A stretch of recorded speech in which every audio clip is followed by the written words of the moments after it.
Imagine a world where water isn't a detail. It's the difference between living and vanishing.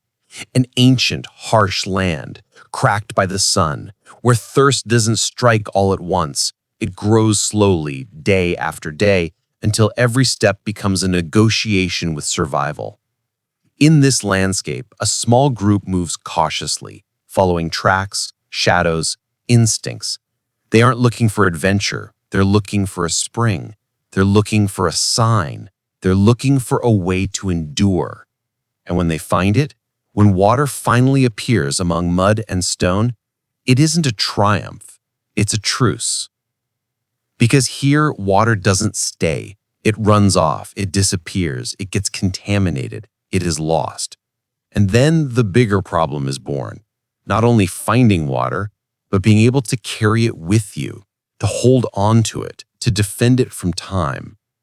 If you love stories like this, where mystery, prehistory, and survival collide, leave a like now. It helps the channel bring you more, stronger, stranger, one after another.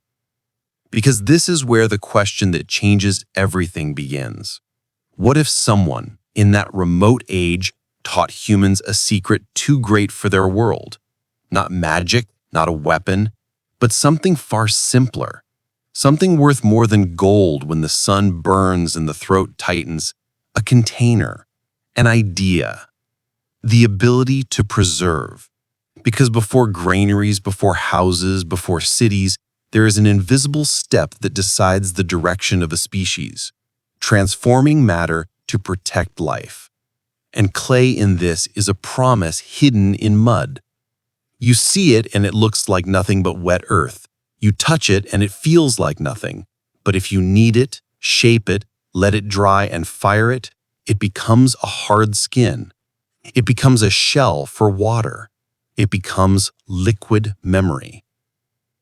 In the video, the group watches, hesitates. They don't understand right away. Because innovation, when it appears for the first time, never looks like innovation. It looks like a strange gesture, a useless ritual, a game. And yet sometimes the history of the world changes with a fistful of mud held tight in human hands. The alien appears like a rupture in reality, something that shouldn't be there, and yet it is. It isn't a warm presence. It isn't a friend. It's a foreign teacher, distant, almost neutral. And that very neutrality makes it unsettling. It doesn't seem to seek worship. It doesn't seem to demand obedience. It shows. It points. It repeats. As if the lesson matters more than the contact. As if it has a mission to transfer a step of knowledge and then vanish. At first, the group reacts with fear and paralysis, because the unknown, before it's understood, is always a predator. But the predator doesn't attack, it doesn't chase, it doesn't bite. It does something far more destabilizing. It takes the clay, kneads it, shapes it slowly, and gives form to an object that for them doesn't exist yet. A vessel, a belly of earth, a void made on purpose to guard something. And inside that void, a revolution is already happening.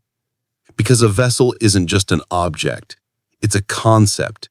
It means you can move without losing everything. It means you can store without having to consume immediately. It means you can survive beyond the instant. The scene of mud and hands is fundamental. Civilization isn't born with words, but with fingers, with pressure, with mistakes, with trying again. The alien also shows the hardest part: drying, texture, patience. Because clay isn't mastered by force, it's mastered by time. And that lesson is worth more than any technology. Nature, if you understand it, works with you. If you defy it, it punishes you. Then comes the moment when water is poured into the first jar, and it's a gesture that seems simple but is in fact an epiphany. Because that water is no longer just water. It's water that remains. Water you can carry. Water you can protect from sand and thirst. Water you can bring to a child, to an elder, to someone who can't walk. It's a social transformation before it is a material one. When the tribe understands, their gaze changes too. Fear shifts from the alien to the possibility. And possibility in prehistory is the most dangerous and the most divine thing there is. Because where possibility exists, choice is born. And where choice is born, the future begins. The video lingers on the details: hands pressing, fingers smoothing, clay cracking and being repaired. And that's precisely the point. It isn't an alien magic. It's learning. It's transmission. It's the idea that knowledge isn't only a privilege, it's a contagion. One member of the group tries to imitate the gestures. At first, they fail. The jar collapses, it cracks, it warps. But then with a new calm, they try again. And something enormous happens here. For the first time, they aren't only reacting to the world, they're building a world that reacts to them. In this story, the alien doesn't bring a ready-made city. It doesn't bring a spaceship to worship. It brings a seed. And a seed makes no sound when it falls. But years later, when it grows, no one can stop it. Imagine what it means for a band of nomads to preserve water. It means widening the radius of movement. It means crossing longer stretches without dying. It means not depending on a single pool. It means surviving a dry season.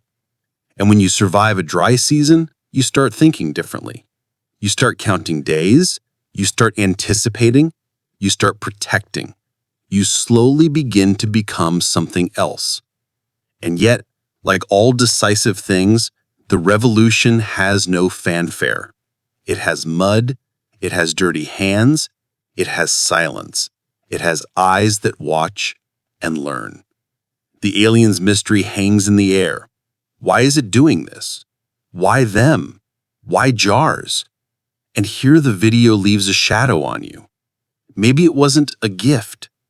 Maybe it was an experiment. Maybe someone was accelerating the development of a species, testing how quickly it could adopt a concept. Because teaching water preservation means teaching control over a resource. And where control exists, hierarchy is born. Power is born. Conflict is born. History is born. At a certain point, the group carries the jars to the river. They fill them. They hold them as you would hold something sacred. Because for the first time, a piece of the world becomes portable. And that feeling changes the body too. They walk with more direction, less desperation, more trust. It's a fragile trust, but it's real. At night, the jar stays there beside the fire, like an earthen heart guarding life. And the next day, when the water is still inside, untouched, the message becomes unavoidable. Reality can be tamed. Not all of it, not always, but enough to make the difference. And then, slowly, the alien stops being the center of the scene, because the center becomes the idea itself. The repeatable gesture, the technique that remains even when the teacher disappears. And this is where the story hits hardest. True technology isn't the kind you use once. It's the kind you can teach. It's the kind that can survive your absence. Toward the end, the tribe moves with the jars. It no longer runs only to escape. It walks to carry. It walks to preserve. It walks to build continuity. And in that image, there is an omen. When you learn to preserve water, the next step is preserving food. And when you preserve food, you begin to stay. And when you stay, you begin to build. And when you build, you begin to leave traces. And from there, without even noticing, you arrive at houses, villages, walls, laws, temples. Everything can begin like this, with a clay jar. And perhaps in this story, the final question isn't, do aliens exist? The final question is more unsettling. What if some turning points in our history were not only from chance, but from an encounter, from a minimal, almost invisible intervention that shifted the needle of destiny by a few degrees, just enough to change the direction of humanity? If you want, write the word jar in the comments. I want to know if you feel it too, that this is the real magic of the video, not the alien, but the idea it leaves behind. Leave a like, subscribe, and I'll see you on the next journey, where the past is never just the past, and every mystery is an invitation to look deeper.